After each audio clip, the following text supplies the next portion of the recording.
Olá, vamos falar um pouco sobre as lesões que ocorrem no canal endocervical. Podem ser escamosas ou glandulares. O que elas têm em comum é a dificuldade diagnóstica, especialmente para o colposcopista. Para começar, vamos definir o que é uma zona de transformação tipo 3. Desde 2011, a zona de transformação deve ser classificada em tipos.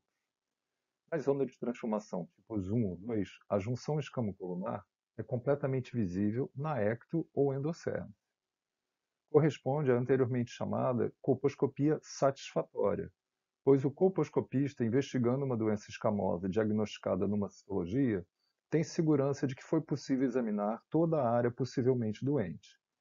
Nessa situação, podemos confirmar a presença de doença, tratar baseado na observação de achados anormais maiores, biopsiar achados anormais menores ou sugestivos de invasão e assegurar a ausência de doença escamosa quando observados achados normais. Já nas zonas de transformação tipo 3, a JEC não é visível ou é incompletamente visível dentro do canal endocervical. Corresponde à anteriormente chamada colposcopia insatisfatória, pois quando a zona de transformação não é completamente visível, significa que não é possível assegurar a ausência de doença ou ausência de doença mais grave do que a observada na porção visível da zona de transformação. Além das implicações para o diagnóstico colposcópico, a classificação das zonas de transformação orienta para o tratamento.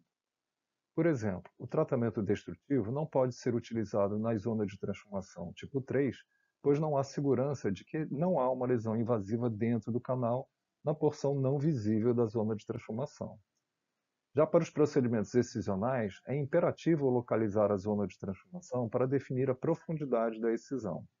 Assim, na zona de transformação tipo 1, em que ela é totalmente ectocervical, a excisão pode atingir 7 a 8 milímetros de profundidade para incluir fundos glandulares.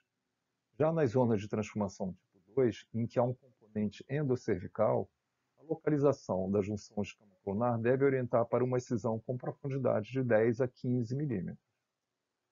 Já nas zonas de transformação tipo 3, em que não é possível assegurar até onde se estende a zona de transformação no canal, é recomendada uma excisão de pelo menos 20 milímetros.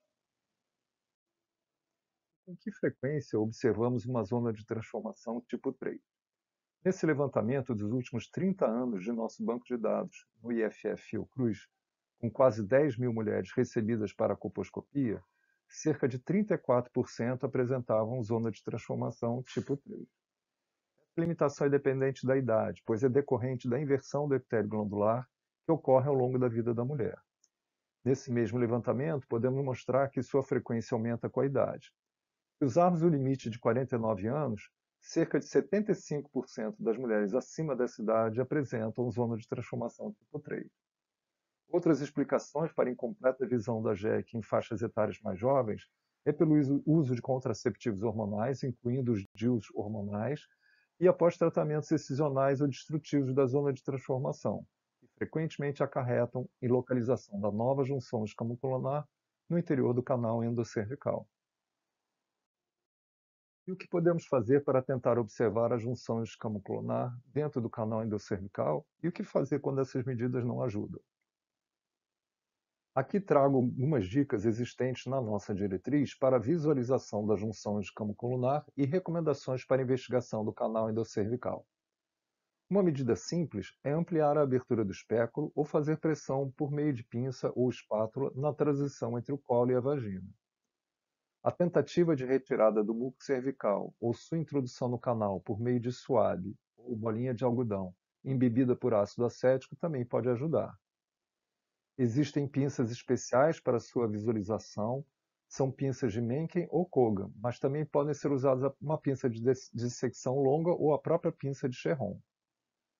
O uso de estrogênios também pode ajudar, principalmente em mulheres no menacme sob ação contraceptiva. Nesse caso, pode-se usar estradiol 1 mg por via oral por até 10 dias ou vaginal entre 5 e 14 dias antes de uma nova colposcopia, além de agendar o exame para a primeira fase do ciclo. Na falha dessas medidas, o canal deve ser investigado por citologia ou curetagem endocervical. Apesar de ambos serem recomendados, o escovado endocervical mostrou um bom desempenho diagnóstico e a curetagem, além de dolorosa, produz um espécime fragmentado e misturado a sangue, o que dificulta o exame histopatológico e dificilmente mostrará invasão. Outra possibilidade, mais recente, é o uso de testes de DNA HPV. Pelo seu alto valor preditivo negativo, quando não detectados tipos oncogênicos, pode-se assegurar quase completamente a ausência de doença pré-invasiva ou invasiva endocervical. Aqui temos alguns casos de mulheres com zona de transformação tipo 3 e alguns artifícios para sua visualização. Nesse caso, a zona de transformação é parcialmente visível no lábio anterior, mas somente após a abertura do canal com a pinça de Cherron. Outras pinças podem ser utilizadas, mas um simples palitinho de dente envolto em algodão também pode ajudar muito. Agora vamos falar um pouco sobre a doença glandular. O que ela tem em comum com a zona de transformação tipo 3 para ser discutida aqui em conjunto.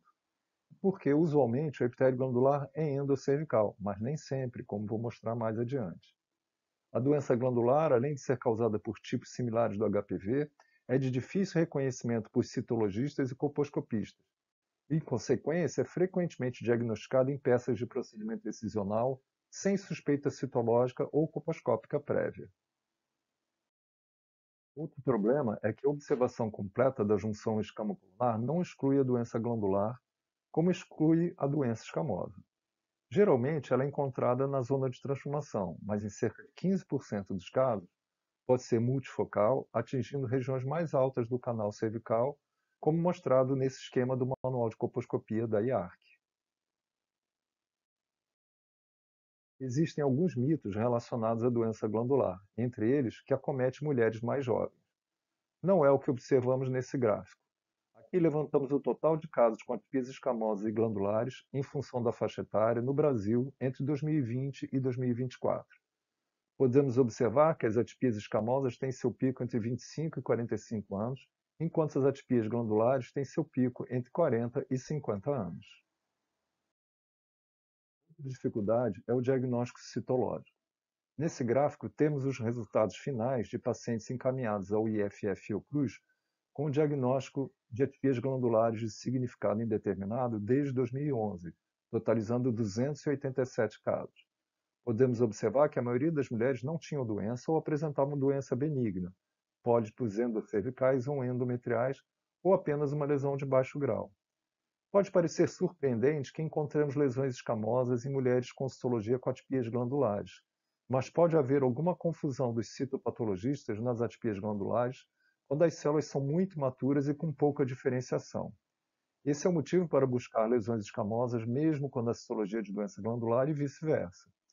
Ainda temos que considerar que, como a patogenia é similar, elas podem coexistir, e assim o diagnóstico de uma lesão escamosa não exclui doença glandular concomitante, como comprova a frequência de doença glandular não suspeitada nas peças de procedimentos excisionais direcionados à doença escamosa.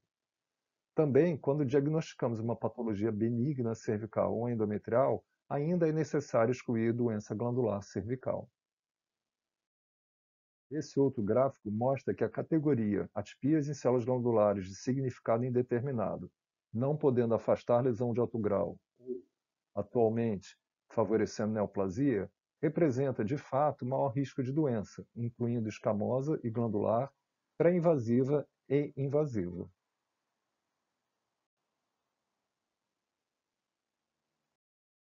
Já no caso do diagnóstico citológico de adenocarcinoma in situ ou adenocarcinoma, apesar de infrequente e incluir doença benigna, é inegável sua importância em função dos diagnósticos cervicais encontrados, o que justifica o procedimento excisional independente dos achados colposcópicos. Agora passo a mostrar alguns casos de doença glandular percebida pelo colposcopista. Apesar dessa lesão ser bem visível na ectocervice, isso não é usual. A maioria das lesões glandulares está no canal e não há um padrão colposcópico estabelecido. Nesse caso, podemos observar uma forte acetorreação do epitélio glandular com fusionamento de suas papilas. Nesse outro caso, com citologia de lesão escamosa de alto grau, a junção escamocolunar está mal definida e há achados anormais no epitélio escamoso e glandular. O resultado do procedimento excisional mostrou NIC3 e adenocarcinoma em si.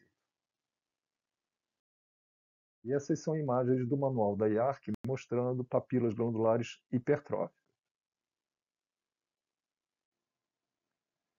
Essas imagens do Cartier nos mostram imagens semelhantes às que observamos anteriormente, com papilas glandulares hipertróficas e coalescentes, além de importante aceto-reação. Nesse caso, a mulher teve uma biópsia em 2023 com diagnóstico de NIC2, mas não tratou pois estava grávida. A colposcopia, a junção escamocolunar não era completamente visível e observei essa imagem no canal, que me deixou inseguro.